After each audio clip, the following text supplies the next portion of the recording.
Subscribe करें हमारे YouTube channel को, प्रेस करें बेल आइकन पर लेटेस्ट अपडेट पाने के लिए, देन क्लिक करें लाइक बटन पर।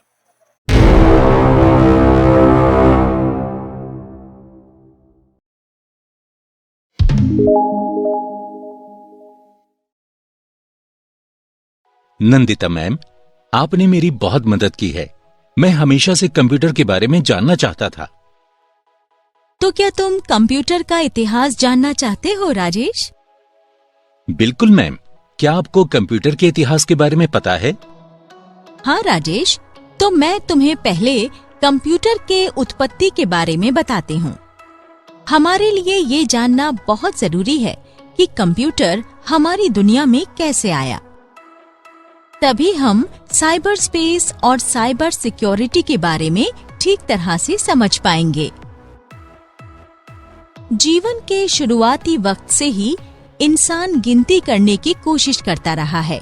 इंसान अपने आसपास की चीजों को ध्यान से देखता था और धीरे धीरे उसने इनके जरिए गिनती की समझ विकसित कर ली। जिंदगी की शुरुआत में इंसान अपनी उंगलियों पर गिनता था। उसके बाद पत्थरों के जरिए, रेत या चट्टानों पर लाइन खींचने लगा। धीरे धीरे इंसान ने औजार और हथियार बनाना सीख लिया जो उसकी रोज की जरूरतों को पूरा करते थे। मैम, तो क्या आप मुझे गणना की उत्पत्ति के बारे में बता सकती हैं? हाँ, दरअसल उच्च गणना की शुरुआत अबैकस के आविष्कार के बाद ही शुरू हुई।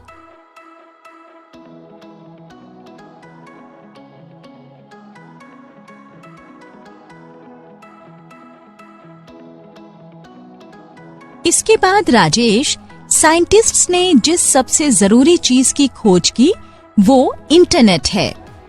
हाँ, इसी की वजह से हमारी दुनिया मॉडर्न है नंदिता मैम। बिल्कुल ठीक। दरअसल रिसर्च साइंटिस्ट कंप्यूटर को हर तरह के काम में इस्तेमाल करना चाहते थे। इसी के चलते इंटरनेट का विकास हो पाया।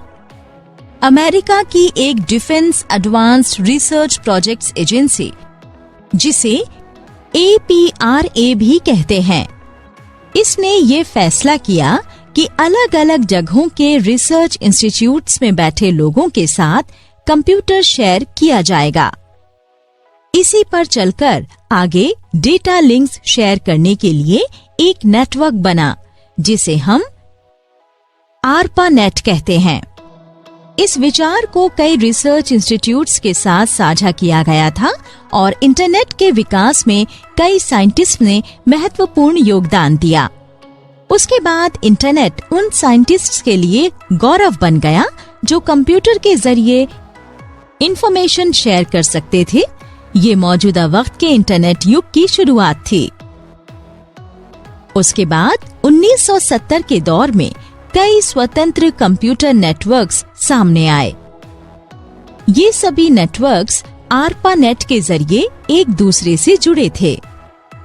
विंडसर्फ एक प्रोफेसर और एक इंजीनियर रॉबर्ट कान ने मिलकर कॉमन ट्रांसमिशन प्रोटोकॉल्स या TCP बनाया। दरअसल TCP का काम कुछ रूल्स को फॉर्म करना है। इन्हीं रूल्स के मुताबिक हर इंसान इंटरनेट के जरिए अपनी बात दूसरों तक पहुंचा सकता है। साथ ही ये भेजे गए या रिसीव किए गए मैसेजेस के सही तरीके से पहुंचने की भी जांच करता है। आजकल हम जिस प्रोटोकॉल का इस्तेमाल करते हैं वो इंटरनेट प्रोटोकॉल या IP है। IP मैसेज को आसानी से एक जगह से दूसरी जगह पर भेज देता है।